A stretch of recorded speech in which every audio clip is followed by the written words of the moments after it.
আসসালামু আলাইকুম। এই ক্লাসটা হচ্ছে আগের ক্লাসের একটা কন্টিনিউশন। আগে আমি তোমাদেরকে মোটামুটি ফ্রিকশন সম্পর্কে কিছু ধারণা দিছি। ফ্রিকশন কি, নর্মাল ফোর্স কি, কোএফিসিয়েন্ট অফ ফ্রিকশন কি জিনিস, ফ্রিকশন কোন দিকে কাজ করবে, মুভের উল্টা দিকে, মুভমেন্ট বা টেন্ডেন্সি মুভমেন্ট উল্টা দিকে কাজ করবে। আরো অনেকগুলো পয়েন্ট আমি বলছি। তো এখন আমি এখানে একটা দেখাইছি, এই যে এখানে একটা ব্লক একটা সারফেসের মধ্যে আছে। অতএব এই ব্লকের ওজনটা কত হবে? ডাব্লু হবে এমজি। এরা গ্রাভিটি বরাবর কাজ করবে, মানে নিচের দিকে কাজ করবে। অ্যান্ড রাফ সারফেস যখন হবে, ফোর্স এদিকে যদি দাও, এদিকে এদিকে মুভ করবে, এদিকে ফোর্স এদিকে মুভ করবে।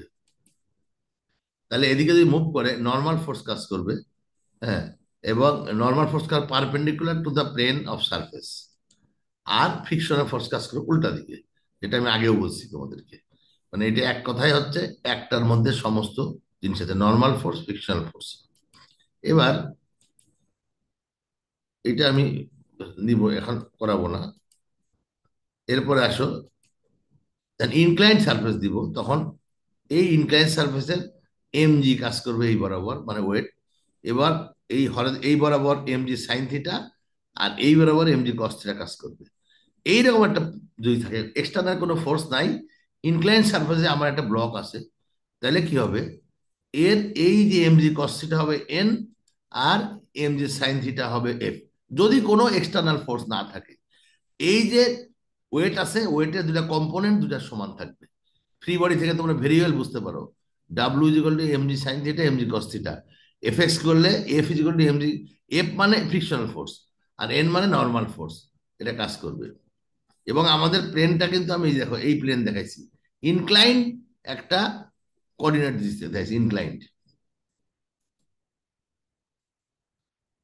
এরপরে মনে করো এখানে একটা ইম্পর্টেন্ট জিনিস আছে, এটা ফ্রিকশন। আচ্ছা, মনে করো থিটা যখন জিরো হবে, মুভ হবে না কোনো, হ্যাঁ, কোনো এক্সটার্নাল ফোর্স নাই, অত ফ্রিকশন ফোর্স কাজ করবে না।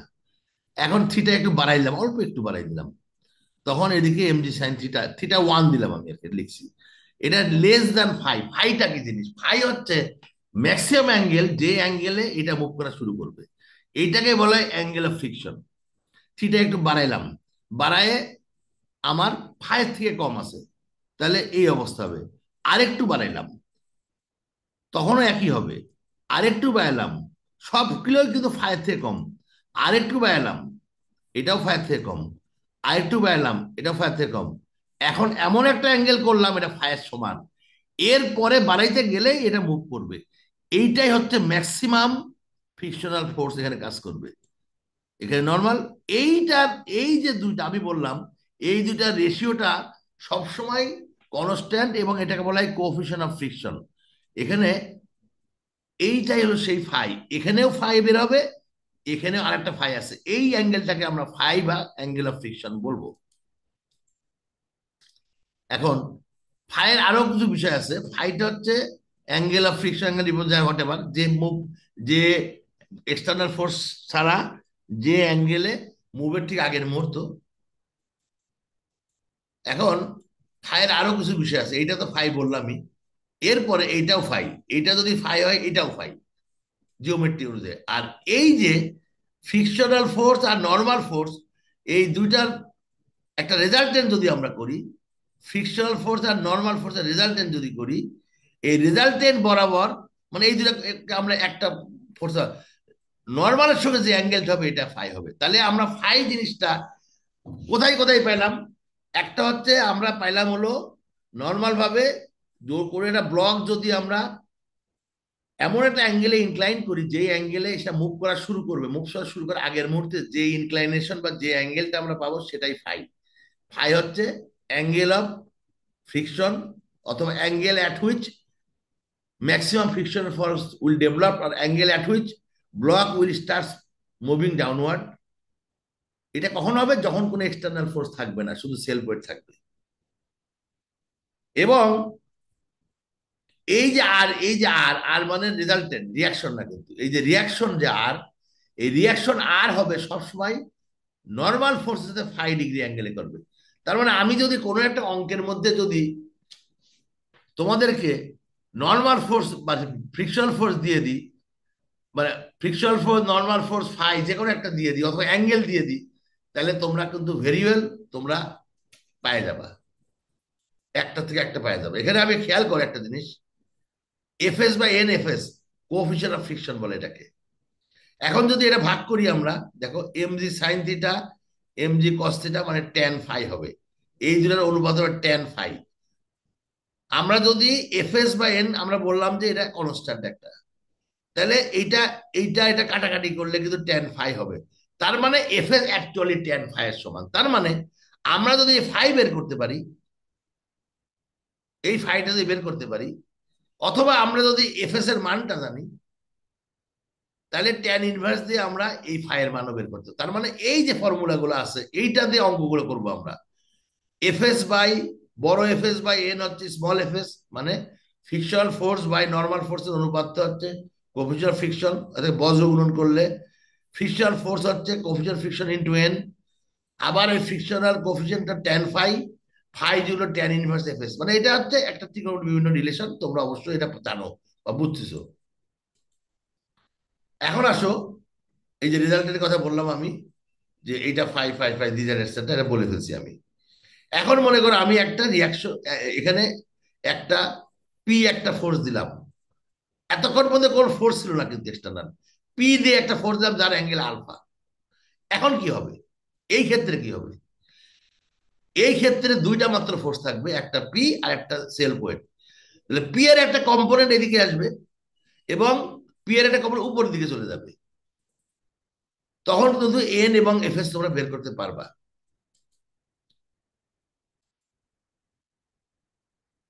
তখন কিন্তু এটা কিন্তু ফাই হবে না, থিটা হবে। রিমেম্বার, ফাই কখন হবে? যখন শুধুমাত্র সেলফ ওয়েট থাকবে আর কোনো ফোর্স থাকবে না, তখন এই অ্যাঙ্গেলে ডাইরেক্ট ফাইয়ের সমান হবে। কিন্তু সেলফ ওয়েট ছাড়া যদি এক্সটার্নাল কোনো ফোর্স থাকে, তখন কিন্তু এই অ্যাঙ্গেলটা ফাই হবে না, এইটা ফাই থাকবে। It will remain always phi, N আর এফ, কিন্তু এই টাকার ফাই হবে না। একটা অঙ্ক আমরা করলেই বুঝতে পারবো কি সেটা। মনে করো এইরকম একটা ইনক্লাইন্ড সারফেস আছে, আমরা এর এফএসটা বলে দিলাম 0.4, ওজনটা ডাব্লিউ হলো 100 পাউন্ড। বডি কি ইকুইলিব্রিয়ামে থাকবে না মুভ করবে? প্রশ্ন, বডিটা কি ইকুইলিব্রিয়ামে থাকবে না মুভ করবে? তাহলে আমরা ভেরিয়েবল জানি, এই ডাব্লিউটা কম্পোনেন্ট ডাব্লিউ সাইন থিটা হবে, ডাব্লিউ কস থিটা হবে। তাহলে W F Y is equal to W cos থিটার মান হবে 86 পাউন্ড। এফ ওয়াই যদি করি আমরা, এফ ওয়াই যদি করি, তাহলে আমরা পাবো এন এর মান হবে 86.6 pound, summation F I zero করলে। আর এফএস কত হবে আমরা দেখি, এন এর সাথে যদি এফএস গুণ করি, এন মানে নর্মাল ফোর্সের সাথে যদি কোফিশিয়েন্ট ফ্রিকশন 0.4 গুণ করি, এটা হবে 31.64। তার মানে আমার ফ্রিকশনাল ফোর্স ম্যাক্সিমাম 31.64 হইতে পারবে, এবং যেহেতু এইদিকে মুভ করতে উল্টা দিকে হইতে পারবে। এখন আমরা সামেশন এফ ওয়াই যদি করি, তাহলে এফএস কত হয় দেখো। যদি ওই এইটা কত হবে, এটা হচ্ছে হবে 100 sin 30, সাইন মানে 50। তার মানে ডাব্লু সাইন থিটার মান হবে 50, এফএস এর মান হবে 31.64। অতএব এইটা নিচের দিকে মুভ করতে যাবে। এরপরে যে অংশটা আমি বলি, এই অংশটা আমি যদি বললাম যে এক্সাম্পল, যে কিউ, আমি উপরের দিকে একটা কিউ দিলাম, উপরের দিকে দিলাম এখন এক্সট্রা কিউ, উপরের দিকে কিউ দেওয়ার ফলে কি হলো, তাহলে এর একটা কম্পোনেন্ট উপরে যাবে, এটা নিচে যাবে। কিউ এর মানটা আমরা কি দিছি নাকি দেখি। আচ্ছা, ইম্পিডিং মোশন, কিউ এর মান কত এটাই বের করতে হবে। এই যে, তাহলে কিউ এর মান, এটা কিউ উপর দিকে দিছি। তাহলে আমাদের এই অঙ্কটা আসলে অনলাইনে করা ডিফিকাল্ট একটু, আমি একটু হালকা মানে বলে আমি আজকে ক্লাস শেষ করে দিব। কিউ এর একটা কম্পোনেন্ট এই দিকে হবে, একটা ওই দিকে হবে। তার মানে আমরা যদি কিউটা যদি, এখন আমরা জানি না কোন দিকে মুভ করবে, মানে আমরা অফিসিয়ালি জানি না এটা কি উপর দিকে না নিচের দিকে মুভ করবে। প্রথমে আমরা ধরে নিই এটা নিচের দিকে মুভ করবে। যদি নিচের দিকে মুভ করে, ফ্রিকশন হবে উপর দিকে। এই হিসাবে আমরা একটা summation F X summation F Y দিয়ে আমরা একটা অঙ্ক করি। উপর দিকে হলে দেখো এইটা summation F X F Y দিয়ে আমরা পেয়ে গেছি এখানে একটা ইকুয়েশন। এবং এই দুটো ইকুয়েশন সলভ করে আমরা কি পাইলাম, আমরা কিউ এর একটা মান পাইলাম 36.2 পাউন্ড। যখন আমরা ধরবো বডিটা নিচে থেকে মুভ করবে। এবার কেস টু, আমরা ধরে নিব বডিটা উপর দিকে মুভ করবে, তখন ফ্রিকশনাল ফোর্স উল্টা দিকে কাজ করবে। উল্টা দিকে কাজ করলে আমরা সলভ যদি করি এটা, এটা সলভ করলে আমরা পাবো কিউ এর মান 85.51। তবে দুইটা কিউ পাচ্ছি, একটা একটা উপর দিকে মুভ করলে, একটা নিচের দিকে মুভ করলে। এখন আমাকে বলতে হবে এটা কি কোন দিকে মুভ করবে, উপর দিকে করবে না নিচের দিকে, কেউ বলতে পারবা? আমরা একবার উপর দিকে মুভ ধরলাম, একবার নিচের দিকে মুভ ধরলাম, দুইটার মধ্যে আমরা দুইটা কিউ পাইলাম। আগের যে যখন আমরা যখন নিচের দিকে মুভ করছিলাম, তখন এই মানটা পাইছিলাম 36.2 পাউন্ড। আর উপর দিকে যখন মুভ করলাম, তখন মানটা পাইলাম 85.51। এখন আমার কোশ্চেন, কোন দিকে মুভ করবে কেউ কি বলতে পারবা?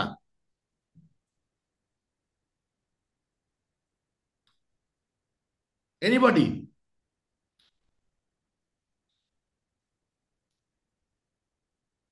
কেউ বলতে পারবে না কোন দিকে মুভ করবে? এটা হচ্ছে তোমার নিচের দিকে মুভ করবে। কারণটা কি? এইসব ক্ষেত্রে অঙ্কের মধ্যে কিউ এর মান যেটা কম হবে সেটাই হবে, কারণ কিউ এর মানটা তুমি শূন্য থেকে বাড়াইতে বাড়াইতে বাড়াইতে বাড়াইতে বাড়াইতে আস্তে আস্তে বাড়াচ্ছ। যখন কিউ এর মান যখন কিউ এর মান 36.2 হবে, তখন এটা নিচের দিকে মুভ করা শুরু করবে। এবার কিউ বাড়ানো শুরু করলাম, বাড়ানো শুরু করলাম, বাড়ানো শুরু করলাম। যতক্ষণ কিউ এর মান যদি 36.2 এর কম হয়, এটা নিচের দিকে পড়ে যাবে, ডাইনামিকে চলে যাবে, থাকবে। এখন মনে হয় কিউ এর মান বাড়াইতে বাড়াইতে বাড়াইতে যখন 36.2 করবা, তখন ডাইনামিক থেকে এটা স্ট্যাটিকের। কেউ কিছু বললা? তরকারি ভাত, ভাতটা ওইখানটা, তরকারিটা বুঝি নাই। 36.2 যখন কিউ এর মানটা হবে, তখন এটা থেমে যাবে, আর মুভ করবে না, স্ট্যাটিক ফিকশনের মধ্যে ঢুকে যাবে। তারপরে আস্তে আস্তে কিউ এর মান বাড়াইতে বাড়াইতে, যখন তুমি কিউ এর মান বাড়াইতে বাড়াইতে যখন তুমি কিউ এর মানটা কত, কোথায় করলাম, যখন তুমি কিউ এর মানটা 85.5 করবা, এই যে 36 পয়েন্ট কত এবং 85 এর মাঝখান পর্যন্ত স্ট্যাটিক থাকবে। তার থেকে বেশি দিলে কিউ এর মান এটা উপর দিকে মুভ শুরু করবে। এই যে উপর দিকে মুভ আর নিচের দিকের মুভের মাঝখানে যে অংশটা, এটাই হলো স্ট্যাটিক ফ্রিকশন। নিচের দিকে মুভ করলে ডাইনামিক, উপর দিকে মুভ করলেও ডাইনামিক। এই হলো এর কনসেপ্টের মূল জিনিস। তো এই আজকের ক্লাস আমি এখানে শেষ করতে চাচ্ছি, আর বলতে চাচ্ছি না। তা কারো কোনো যদি কোনো ডাউট থাকে, আমার একটু কাইন্ডলি বলো তোমরা। কারণ আজকে আমি আর